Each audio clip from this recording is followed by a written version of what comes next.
I'm going to show you how this 20.086 run could have been a 19-second run in poles.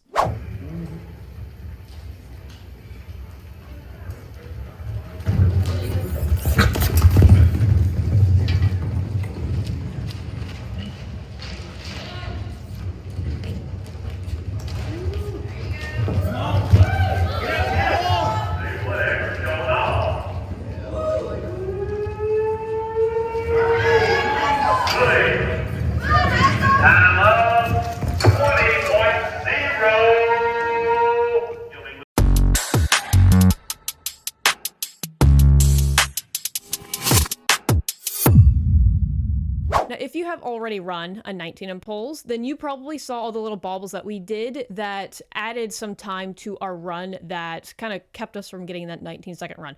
But for you beginners out there, that probably looked pretty smooth and slick, which it was, not gonna lie.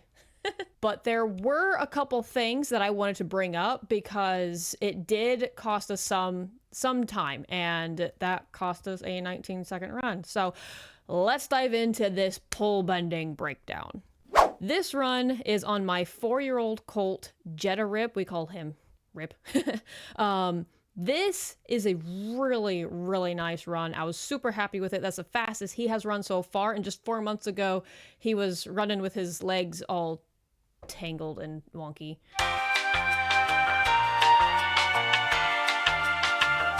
But yeah, so this run, we're gonna go ahead, watch it, and then I'm gonna break it down for everybody who's like really interested in wanting to get a little bit better at poles, because we know poles is really kind of difficult, right?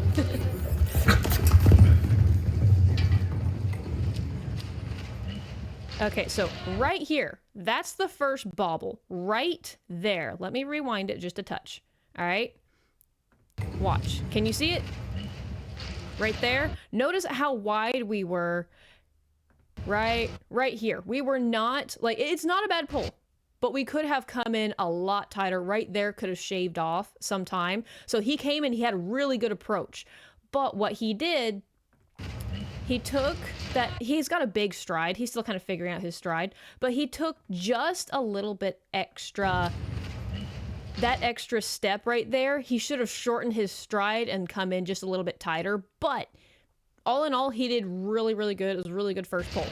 Because what that ends up doing, you're out here, that kind of sets you up a little wonky for this pull. Because notice my hands, I have to kind of hold them off this pull just a little bit longer than I normally would have. So that right there, the backside of your first pull is going to affect this next pull. And that's kind of what happened, wanting to hold him off. Weave is really nice. I love that weave. But right here, this is another bobble. This right here, he kind of ran past it just a little bit. He did not set his hawk and just spin around it. What he ends up doing, really good weave. And then right here, that he took an extra step past before he set back on that hawk and came around. When I set back on that, say set back on that hawk, watch what I mean by that. Right there. When he set back, he just kind of set down and then kind of pivoted on it and turned. He should have done that here with this step. This spot right here, this is where he should have set that hawk down and turned, but he took an extra step. That right there, this is probably the biggest spot when I say he added that much time to the run. And you know, these little steps, these little bobbles, they really do make a big difference. Now, he has a horse. He can make a bobble and still clock well. He has such a big stride on him. But that long stride, that's what is kind of tripping him up right now. He does not know quite yet how to really shorten his stride up to get around something quickly. He still thinks he's got to take these big giant leaps. But again, he's only 4. This is the end of his first year running, and things are just now really starting to click with him. So there's a couple more bobbles in here I want you guys to see. Really nice weave. And then, did you see that? Did you see, if you have run a 19 before, you saw that little extra step. Again, watch. I'm gonna zoom in. Right there. He stabs his front end in the ground just a little bit. Watch this pull right here. Third pull from the end. Right there. That little extra step that he takes. Okay, I'm going to zoom in. I'm going to slow it down so you guys can see. Yeah, he stabs his feet in the ground, his front feet in the ground, because he's kind of getting his legs a little tripped up. He's kind of struggling with that lead change a little bit. So he kind of stabs his front end in the ground to correct himself, and he hasn't quite figured out yet how to just really be a little bit more fluid in making that lead change. But it's not bad per se. Right there. And that, you kind of see that second pull right here, how that little misstep right there in that lead change kind of affected how quickly he got around that next pull. Watch. Right there, and then it kind of slows him up there. But he still had a great last pull. That last pull, we gotta watch that last pull again. That was really nice. He set down the way he should. Like, even with all these bobbles, again, like I said, he can stumble. He can make a mistake and still clock well. Watch this run out. Watch his stride. He's got such a good stride on him. And then, of course, that was Lance Graves in the background, too. But I'm going to go through this video again and kind of show you everything that went right as well, because I want people to understand, you know, not just the mistakes, but also what works correctly, too. So it's like him, once I go two-handed on him, okay, hang on a second, I just wanted to make this remark. Okay, I just want to watch. Like, before this run, like, I had to get off my other mare. She was first, and he was dead last in the class. So I had to immediately get on him and just do a little bit of flexion, kind of getting him a little loosened up, if you will. And so this walking up here, he's being a good boy. He doesn't know we're getting ready to run until, watch, I slide my hand down right there. He knows right there. That's his cue. All right, time to get on the muscle and get going. Otherwise, he was just going to keep walking in his happy little hunky-dory circles. He's such a good boy. He's got a good departure. He's on the correct lead, going in. He waits. That's the important thing. He waited. See his tracks here? They're kind of hard to see. But he stayed out here the way he needed to until it was time to turn. So watch that approach again, because so many people, this is where you all kind of get tripped up when it comes to pulls. Your horses start turning way too early. You want to make sure that in your practice, say like, it's like this mic is the pull, right? You want to make sure their hip gets past this microphone, this pull, and then have them turn. You don't want to wait until your leg is even or until the shoulder's even. Always in your slow work, make sure you're working up to that pull, and you're working their hip pass and then coming around. And that's exactly what he does here. He waits, he's waiting, waits, and then he turns. And that's what saved us from having an even wonkier backside, because he had a good approach coming in. Okay, now watch this weave again. Perfect weave. Now, when I weave with my horses at home, I do the same exact thing. At a walk and a trot, I'm trotting them in a straight line, wait until their hip is even, and then they keep their body completely straight, and then I move their entire body over. Imagine this is like a merry-go-round pull, right? You know, those horses with the pole in the middle of the merry-go-round, they go wee, wee, wee. That's the same principle applies. My body is like the pole in the merry-go-round. My leg is the pole in the merry-go-round. Once their hip is even with that pole, I use that me as like the pole in the ground to then move that horse over. So their hip is both getting kicked out and their shoulder is getting moved in, setting them up for that next weave, if that makes sense.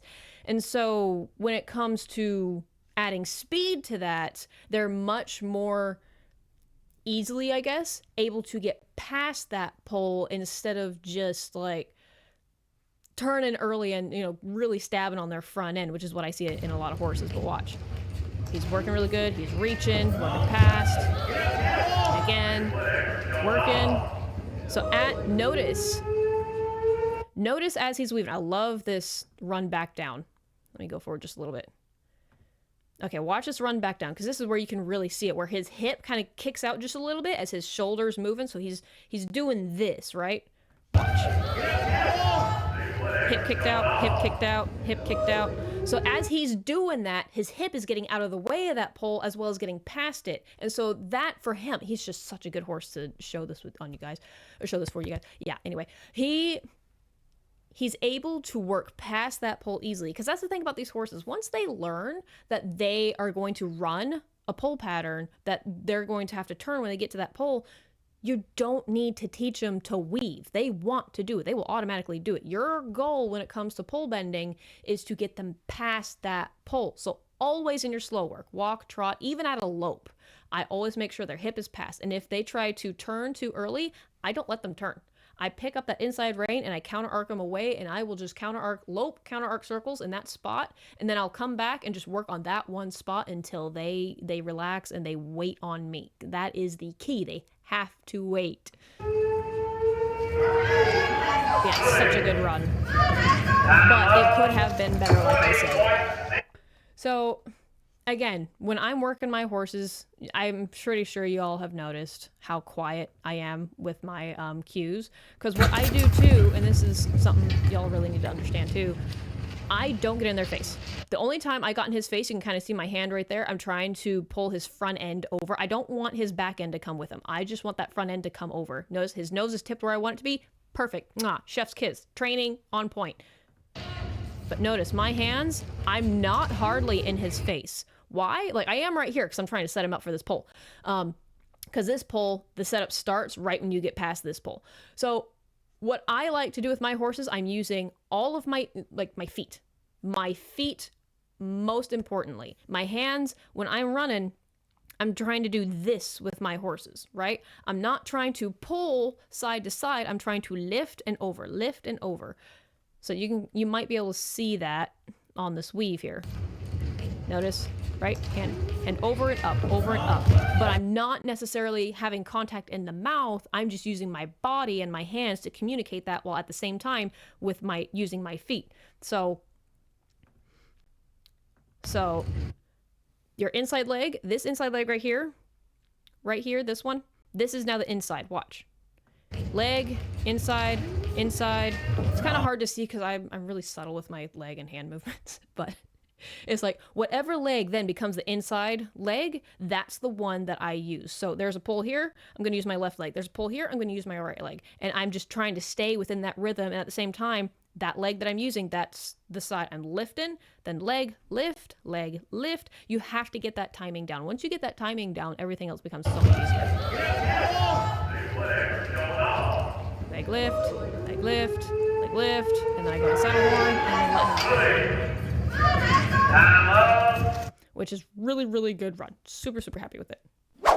So I hope you found that video helpful. I hope that all of our wonderful little beginner pole benders will find some guidance in there somewhere, whether it's your horse that needs work or you. Most of the time it's both y'all. It's both, not just your horse. It's always you as well.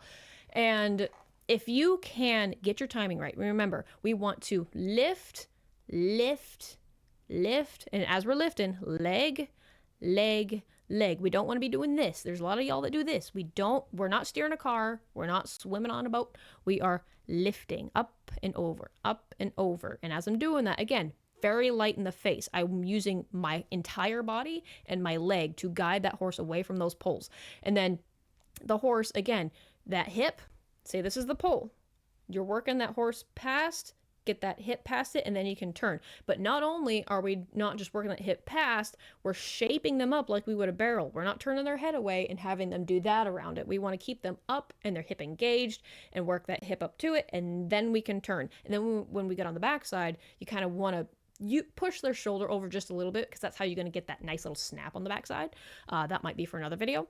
I hope you liked this video, and if you did, leave a like, subscribe, comment down below what you would like me to discuss next. If you want me to go over your runs, I'm more than happy to go over your runs. I might actually start a Patreon to start doing that. That actually might be a good idea. But also, if you would like to check out some of my merch, it's right here. We have Long Live Red Mares. Absolutely love it. Super nice sweatshirt. If you want to get one of these, check out the link below, and I will see you on the next video. And until then, work hard, stay misfits.